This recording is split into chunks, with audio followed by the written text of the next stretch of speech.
কোটি কোটি টাকা দিয়ে রাস্তা তৈরি করা হয়েছে। দেখেন, কোটি কোটি টাকা দিয়ে রাস্তা তৈরি করা হয়েছে। এই রাস্তার সাইডে পানি জমে আছে। এই পানিগুলো হচ্ছে রাস্তার সবচেয়ে বড় শত্রু। কারণ এই পানিগুলো নিচের লেয়ারে যায়, মাটিগুলো নরম করলে এই যে যে ঢালাইগুলো আছে অর্থাৎ এই প্লাস্টারগুলো আছে এটা আপনার ডেবে যাবে, নষ্ট হয়ে যাবে। দেখেন, অথচ এই পানিগুলো বাম দিকে নামাই দেওয়া খুব সহজ ছিল। কারণ বাম পাশে যে লাল দেওয়াল দেখতে পাচ্ছেন এর পাশে কিন্তু বুড়িগঙ্গা নদী।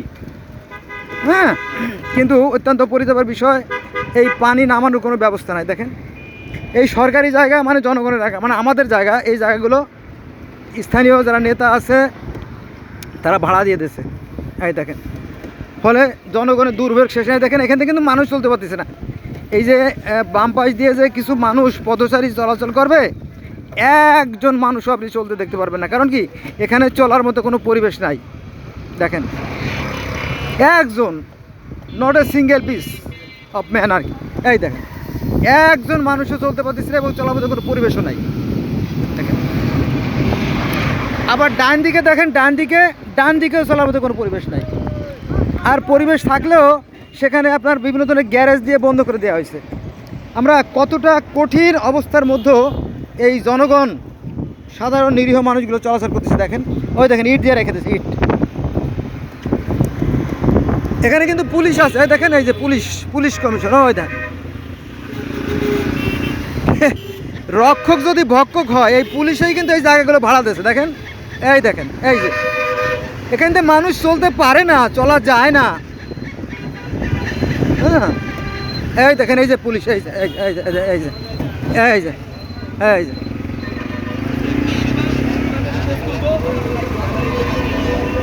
দেখেন স্বাস্থ্য, দেখেন দেখেন কি স্বাস্থ্য, কি প্যাড। এই যে রাস্তাগুলো, এত মহা গুরুত্বপূর্ণ রাস্তাগুলো, এই যে দেখেন বাস গেড়ে গেড়ে ভাড়া দিয়ে দিয়েছে। এই দেখেন বাস গেড়ে গেড়ে রাখছে, এই যে এই দেখেন বাস গেড়ে রাখছে। কতটা সাংঘাতিক হইতে পারে। হ্যাঁ, এই যে বাস গেড়ে গেড়ে এই জায়গাগুলো ভাড়া দিয়ে দিচ্ছে। এই জায়গাটা যে রাস্তার জায়গা, এটা যে রাস্তার কাজে ব্যবহার করা যায় বা যেত। এই যে ডান পাশে দেখেন খালের মধ্যে পানি জমে আছে।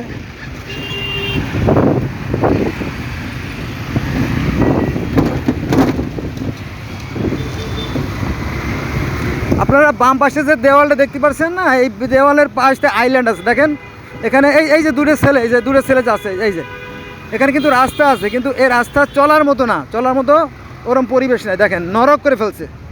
অথচ এখানে কিন্তু পুলিশ কমিশনারের অফিস। এইগুলো পুলিশেই ভাড়া দিছে। এই যে দেখছেন না, এইগুলো কিন্তু পুলিশেই ভাড়া দিছে। দেখেন, এই যে ওই যে বাম পাশে যে দেওয়াল, এই দেওয়াল থেকে এই যে আমরা যেখান থেকে চলছি, এটা কিন্তু পুরোটা রাস্তার জায়গা। কিন্তু এই রাস্তার জায়গাগুলো ভাড়া দিয়ে খাচ্ছে। কারা খাচ্ছে? এই পুলিশে খাচ্ছে, আর এখানকার স্থানীয় নেতা হয়তো কিছু খাচ্ছে। তো এই যদি হয় দেশের অবস্থা, তাহলে এ তো ভয়ঙ্কর, তাই না? আমরা কোথায় বাস করি? দেখেন, ওই দেখেন সমস্ত জায়গা জুড়ে দোকান, ট্রাক, মালপত্র, এই যে বালু খোয়ার ব্যবসা। এখানে প্রত্যেক থেকে তো টাকা পায়। পুলিশ সার্জেন্ট বলেন আর ওসি বলেন আর কমিশনার বলেন, সবাই টাকা পায়, সবাই টাকা পায়। শুধু কি এখানেই শেষ না? ডাইন পাশের রাস্তা দেখেন, এখানে কোনো পথচারী পাবেন না। যে দু একজন অসহায় মানুষ আছে না, হাঁটে হাঁটে যায়, এক দোকান থেকে আরেক দোকানে যাবে, সেই সুযোগটাও কিন্তু নাই, সব শেষ। এই দেখেন, অথচ এখানে কিন্তু পানি জমে আছে। এই মহামূল্যবান যে রাস্তা, এই রাস্তা কিন্তু ধ্বংস হয়ে যাচ্ছে। কারণ রাস্তার শত্রু একমাত্র পানি। অথচ ওই বাম পাশে লাল দেওয়ালের পাশে রাস্তা আছে, এখান থেকে মানুষ চলতে পারতেছে না। কত ভয়ঙ্কর পরিবেশের মধ্যে আমরা বসবাস করতেছি। দেখেন, দেখেন চারিদিকে অন্ধকার, কালো কালো ঘন কুয়াশা, যাই বলেন সব আছে।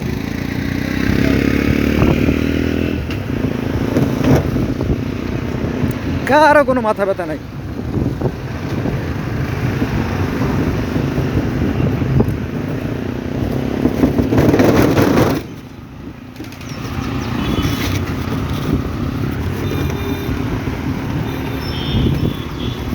দেখেন রাস্তার করুণ চিত্র, দেখেন রাস্তাগুলো নদী হয়ে গেছে।